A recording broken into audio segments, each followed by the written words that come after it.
you seem to have absolutely no fear to, put the camera in your face and to talk about colitis. So what brought that about? And at what point sort of did you have this epiphany of like, hey, let's switch to being actually open about this and talking about it and trying to raise awareness? Was it a singular event that sort of flipped the switch, or was it sort of a gradual opening, if we can call it that? That's a great question. Yes, there's a singular event.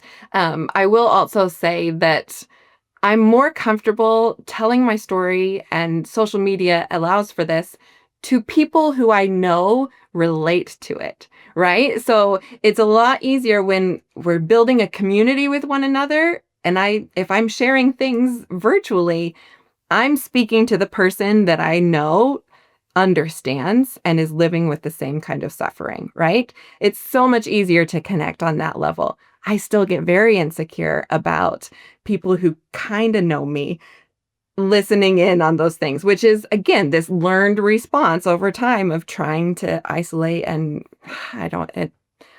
I'm excited for that to shift and change even more over time. But what did change for me, I had the opportunity eventually to end up getting my PhD. So I went into a PhD program that focused on health promotion and health behavior and health education. And so within my PhD program, it was very research based. So I did my dissertation, and I'm creating a research project from scratch that, took me multiple years. And, it's the big question of, okay, what topics do I want to address? What do I want my focus to be? I knew deep down inside that ulcerative colitis the whole point of me gaining my education over time was just to learn more about how to take care of my own health and understand it in a bigger, broader context. So I knew that my education was focused on understanding self-management of inflammatory bowel disease.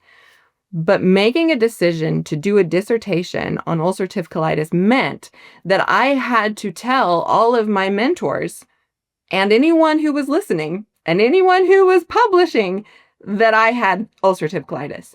And that was terrifying for me. I wish I could understand more why it was so terrifying. But again, it was just this, I don't want to be labeled in a certain way. I don't know.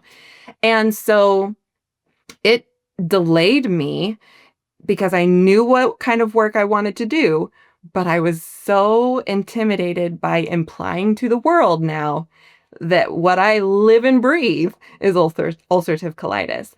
So finally getting to that point of realizing that my life is going to have purpose if I use my experiences to benefit the lives of others. Like that's what I have to hold on to. And so as I worked on that dissertation, first finally being like, okay, this is the topic. And my PhD mentor was like, well, you don't have to tell people you have UC. You can just work on the topic. And I was like, it's not the same if I just talk from a general space. Like, I'm in this. I need to own this. But I had the opportunity to go into the homes of multiple different ulcerative colitis patients and speak to them one-on-one about their stories and how they were navigating the process. And it was so healing for me personally to connect with other people's stories and to connect with others who understood what I had lived through as well and share that.